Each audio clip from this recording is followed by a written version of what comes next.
नमस्कार दोस्तों। खतरे की घंटी है मकर राशि के लिए।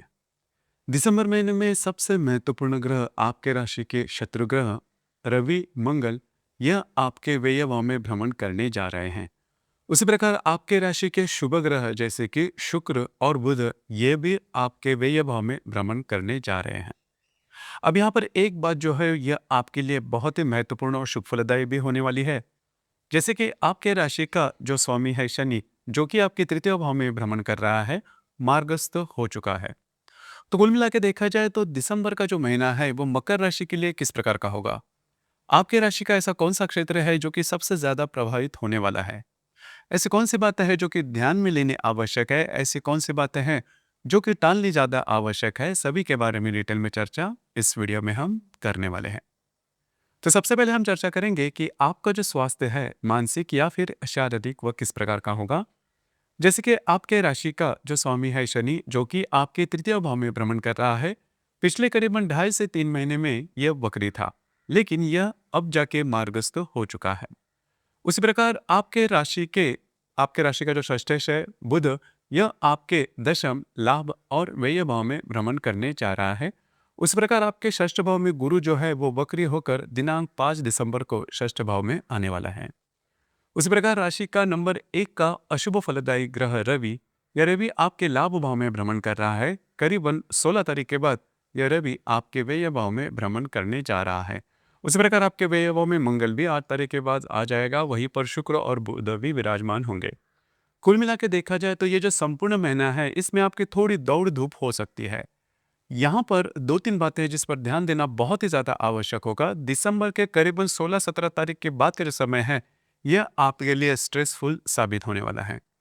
तो करीबन इस महीने के जो भी महत्वपूर्ण डिसीजन है वे यदि अब आप 7 से 8 तारीख के पहले अगर आप करते हो, तो वो ईज़िली पूरे होते हुए नज़र आएँगे। उसमें किसी भी प्रकार की दिक्कतों का सामना करना नहीं पड़ेगा। लेकिन जो भी बातें हैं, जो भी महत्वपूर्ण डिसीजन हैं, वे यदि आप 10-12 तारीख के बाद लेते हो, तो जो बातें हैं वो आपके लिए कॉम्प्लिकेटेड हो सकती है। किसी भी प्रकार के पैसे के लेन-देन या फिर किसी भी क्षेत्र से रिलेटेड कोई भी महत्वपूर्ण काम करीबन 12-13 तारीख के बाद बिल्कुल भी नहीं लेना। आपके लिए जो बातें हैं, काफ़ी ज़्यादा प्रॉब्लमैटिक हो सकती है। तो इस बारे में ध्यान देना बहुत ही ज़्यादा आवश्यक होगा। इसके बाद हम चर्चा करेंगे कि आपका जो आर्थिक स्तर है वो किस प्रकार का होगा। जैसे कि आपके राशि का जो धनेश है शनि जो आपके तृतीय भाव में भ्रमण कर रहा है, मार्गस्थ हो चुका है। राशि का नंबर 1 का शुभ फलदायी ग्रह या फिर राजयोग कारक ग्रह शुक्र, यह शुक्र आपके लाभ भाव में भ्रमण कर रहा है। करीबन 20 तारीख के बाद यह शुक्र आपके व्यय भाव में भ्रमण करेगा। यह आपका पंचमेश भी है। राशि का जो अष्टमेश रवि है ये आपके लाभ भाव से व्यय भाव में भ्रमण करेगा, और राशि का जो लाभेश है मंगल ये लाभ स्थान में ही भ्रमण कर रहा है 8 तारीख के बाद।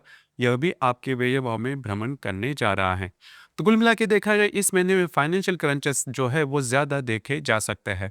स्ट्रेस वाली बात जो मैंने शुरुआत में कही थी वह आपको फाइनेंस के बारे में ज्यादा प्रॉब्लम में लेकर आ सकती है।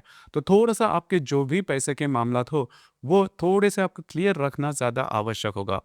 किसी भी प्रकार की छोटी भी रिस्क यदि आप इस महीने में लेते हो तो वो आपके लिए प्रॉब्लम खड़ी कर सकती है, ध्यान रखिए। एक बात काफी अच्छी है कि जो तृतीय भाव में भ्रमण कर रहा जो शनि है वो आपको स्ट्रेस में जाकर कुछ अलग बात करने के लिए उद्योग नहीं करेगा, जो कि अच्छी बात है, लेकिन ये लॉन्ग टर्म में रहेगी। यहाँ पर करीबन 1 से 1.5 महीना जो है वो आपके लिए इसी बातों के लिए स्ट्रेसफुल जाने वाला है। तो थोड़ा सा तैयार रखिए रहिए, या फिर किसी भी प्रकार के ऐसे काम बिल्कुल भी नहीं करना जिसमें आप बहुत ज्यादा इन्वॉल्व हो जाओगे। उसी प्रकार अगर आप शेयर मार्केट में ट्रेड करते हो तो करीबन इस महीने के 20-22 तारीख के बाद किसी भी प्रकार के महत्वपूर्ण ट्रेड या फिर निर्णय या फिर रिस्क या फिर इन्वेस्टमेंट बिल्कुल भी नहीं करना। पूरे का पूरा आपको जो अंदाज है वो चूक सकता है और उसका बहुत बड़ा खामियाजा आपको भुगतना पड़ सकता है। इसके बाद हम चर्चा करेंगे कि आपका जो घर का सुख या फिर फैमिली हैप्पीनेस जो है वो किस प्रकार की होगी। जैसे कि आपके राशि का जो चतुर्थेश है मंगल जो कि आपके लाभ भाव में भ्रमण कर रहा है, 8 तारीख के बाद ये आपके व्यय भाव में भ्रमण करने जा रहा है। तो घर का जो माहौल है वो भी ठीक देखा नहीं जाएगा। घर के जो लोग हैं इनके साथ आपकी जो इंटरेक्शन है वो ठीक नहीं देखी जाएगी। छोटी मोटी बातों को लेकर जो बातें प्रॉब्लम है वो ज्यादा होंगे। खास करके वास्तु से रिलेटेड किसी भी प्रकार के महत्वपूर्ण निर्णय इस महीने के करीबन 8 से 10 तारीख के बाद नहीं लेना। आपके जो अंदाज है वो चूक सकते हैं। घर के जो बड़े बुजुर्ग रहेंगे उनके स्वास्थ्य के बारे में भी ध्यान देना बहुत ही ज़्यादा आवश्यक होगा। इसके बाद हम चर्चा करेंगे लव लाइफ। आपकी जो लव लाइफ है वो किस प्रकार की होगी। जैसे कि आपके राशि का जो पंचमेश है शुक्र, जो कि आपके लाभ भाव में भ्रमण कर रहा है, करीबन 20 तारीख के बाद ये शुक्र आपके व्यय भाव में भ्रमण करने जा रहा है। उसी प्रकार आपके पंचम भाव पर रवि और मंगल की भी दृष्टि होगी। तो अगर आप किसी के रिलेशनशिप में हैं, वहां पर जो बातें हैं वो बहुत ही ज्यादा एक्सट्रीम पर जा सकती है। मतलब ब्रेकअप होना या फिर कॉम्प्लिकेशन बहुत बड़े आना, इस प्रकार के अनुभव आपको आ सकते हैं। काफी ज्यादा स्ट्रेस में भी ये जो संपूर्ण महीना है वो बीत सकता है। ध्यान रखिए, आपको एडजस्ट करना बहुत ही ज्यादा आवश्यक होगा। उसी प्रकार जो गर्भवती महिलाएं हैं उन्होंने भी खुद के स्वास्थ्य के बारे में थोड़ा ध्यान देना होगा। स्वास्थ्य की जो परेशानियां हैं वो थोड़ी ज्यादा सामने आ सकती है, तुरंत डॉक्टरी इलाज करना आवश्यक होगा। जो विद्यार्थी वर्ग है उनके लिए भी ये जो संपूर्ण महीना है वो स्ट्रेस वाला जा सकता है। आपको थोड़ा सा दुगनी जो मेहनत है वो करनी होगी। इसके बाद हम चर्चा करेंगे कि आपका जो वैवाहिक जीवन है वो किस प्रकार का होगा। जैसे कि आपके सप्तम भाव में भ्रमण कर रहा जो गुरु था, यह करीबन 5 तारीख के बाद आपके षष्ठ भाव में भ्रमण करने जा रहा है। उसी प्रकार आपके व्यय भाव में भ्रमण करने वाला जो मंगल आएगा 8 तारीख के बाद, यह अष्टम दृष्टि से आपके सप्तम भाव को देखेगा। तो यहाँ पर भी अगर आप विवाहित है तो आपके जो वैवाहिक जोड़ीदार है उनके साथ जो बातें प्रॉब्लम है वो थोड़ी ज़्यादा बढ़ सकती है। आप दोनों में जो दिक्कतें है वो थोड़ी ज़्यादा बढ़ सकती है। और खास करके आपके जो वैवाहिक जोड़ीदार है उनके स्वास्थ्य के बारे में भी ध्यान देना होगा। स्वास्थ्य की जो परेशानियां हैं वो थोड़ी ज्यादा सामने आ सकती है। कार्य क्षेत्र के बारे में या फिर करियर के मामले में अगर देखा जाए तो राशि का जो दशमेश या फिर जो कर्मेश है शुक्र, यह शुक्र आपके लाभ भाव में भ्रमण कर रहा है। 20 तारीख के बाद आपके व्यय भाव में भ्रमण करेगा। उसी प्रकार आपके दशम भाव में बुध भी थोड़े दिन के लिए भ्रमण करने जा रहा है। तो यहाँ पर सबसे महत्वपूर्ण बात, कार्य क्षेत्र के बारे में या फिर करियर के मामले में कोई भी यदि आपको निर्णय लेना है तो इसमें लेके करीबन 17-18 तारीख के पहले अगर आप करते हो तो वो ठीक होगा। उसके बाद आपका जो भी करियर है उससे रिलेटेड बहुत ज़्यादा दौड़ धूप आपकी हो सकती है और उससे रिलेटेड जो स्ट्रेस है वो भी देखा जा सकता है। तो बिल्कुल ऐसा कोई काम नहीं करना जिस वजह से जो बातें हैं वो और भी ज़्यादा कॉम्प्लिकेटेड हो जाए।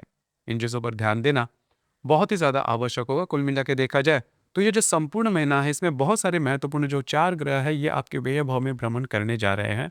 तो स्ट्रेस खास करके देखा जाएगा। लेकिन यहाँ पर एक बात बहुत ही अच्छी है कि आपके तृतीय भाव में जो भ्रमण कर रहा जो शनि है वो बहुत मामले में जो बातें हैं वो आपके फेवर में कर सकता है। इसके बाद हम चर्चा करेंगे ग्रह योग और उसके जो प्रभाव परिणाम है वो किस प्रकार से मिलने वाले हैं मकर राशि को। जैसे कि दिनांक 6 तारीख को बुध और गुरु का त्रिकोण योग होने जा रहा है। बुध जो कि आपके लाभ भाव में भ्रमण कर रहा है, उसके साथ आपके सप्तम भाव का जो गुरु है वो त्रिकोण योग करने जा रहा है।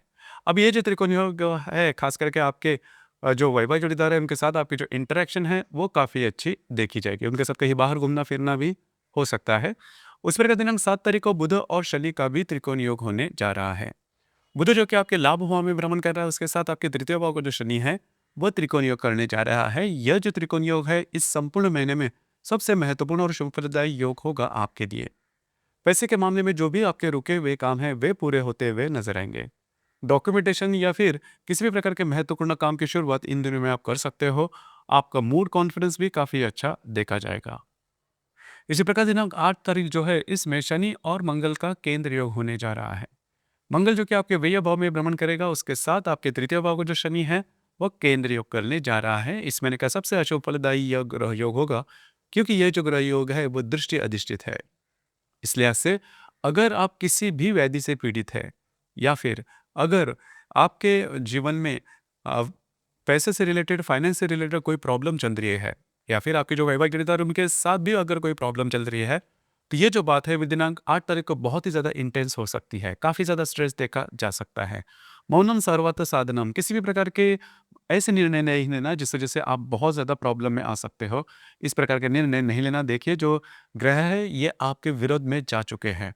तो इस लिहाज से देखा जाए तो किसी भी प्रकार की जो बातें हैं वो इस महीने के करीबन 8 तारीख के इर्द गिर्द बिल्कुल भी नहीं करना। आपके जो अंदाज है वो चूक सकते हैं। इसी प्रकार दिनांक 10 तारीख को बुध और हर्षल का प्रतियोग भी होने जा रहा है। बुध जो कि आपके लाभ भाव में भ्रमण करने वाला है उसके साथ आपके पंचम भाव का जो हर्षल है वो प्रतियोग करने जा रहा है।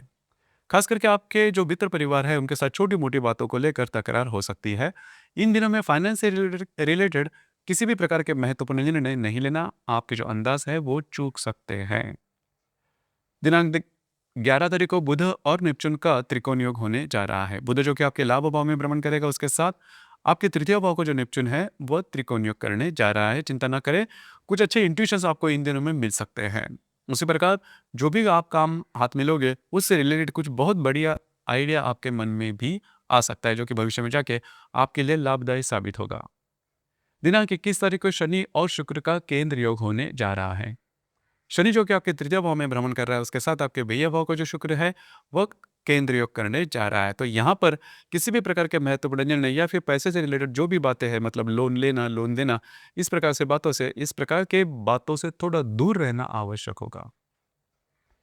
दिनांक 24 तारीख को नेपच्यून और शुक्र का केंद्र योग होने जा रहा है। नेपच्यून जो कि आपके चतुर्थ भाव में होगा, उसके साथ जो शुक्र आपके व्यय भाव में होगा, दोनों का जो त्रिकोण योग है वो आपके लिए थोड़ी बहुत कॉम्प्लिकेशंस लेके आ सकता है। शनि का भी केंद्र योग होने जा रहा है। ध्यान रखिए, जो मैंने बात शुरुआत में कही कि कई सारे जो ग्रह है ये आपके व्यय भाव में भ्रमण कर रहे हैं, तो जो बातें हैं वो आपके लिए थोड़ी सी कॉम्प्लिकेटेड इस महीने में होने वाली है। हालांकि 1 से 1.5 महीना इसी से रिलेटेड जो स्ट्रेस है वो देखा जाएगा।